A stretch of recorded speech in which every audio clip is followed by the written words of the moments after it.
ታዋቂው የፕሮቴስታንት እምነት ፓስተር ሄኖክ ግርማ ከወር በላይ የውጭ ሀገር ቆይታ በኋላ ወደ ኢትዮጵያ ሲመለሱ ቦሌ ዓለም አቀፍ ኤርፖርት ላይ በጸጥታ ኃይሎች በቁጥጥር ስር ዋሉ።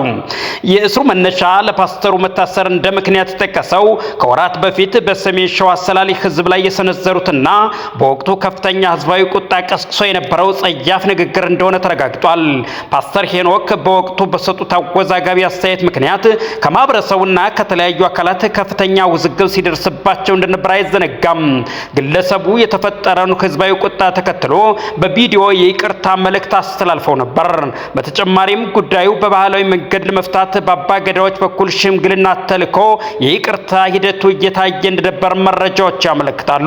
ከአንድ ወር በላይ በአሜሪካ ሀገር እናታቸው ጋር ቆይታ ያደረጉት ፓስተር ሄኖክ ዛሬ ከሰዓት በኋላ ወደ አዲስ አበባ ሲገቡ በኤርፖርት የነበሩ የጸጥታ አካላት በቁጥጥር ስር አውለዋቸዋል።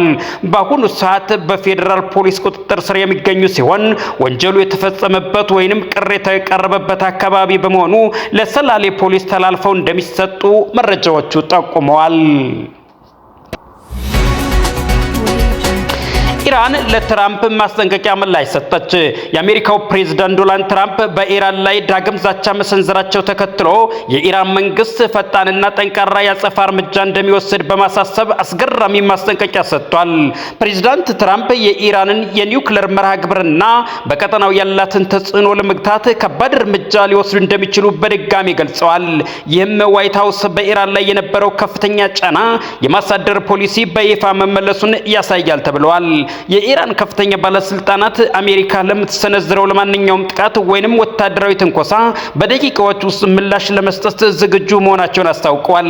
ለማንኛውም አይነት ስህተት ዋጋ እናስከፍላለን ሲሉም መሪዎቹ ዝተዋል።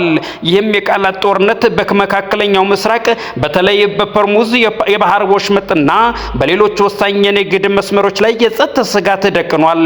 ዓለም አቀፍ ተንታኞቹ ሁኔታው ወደ ቀጥታ ወታደራዊ ግጭት እንዳያመራ ስጋታቸውን እየቀለጹ ይገኛሉ።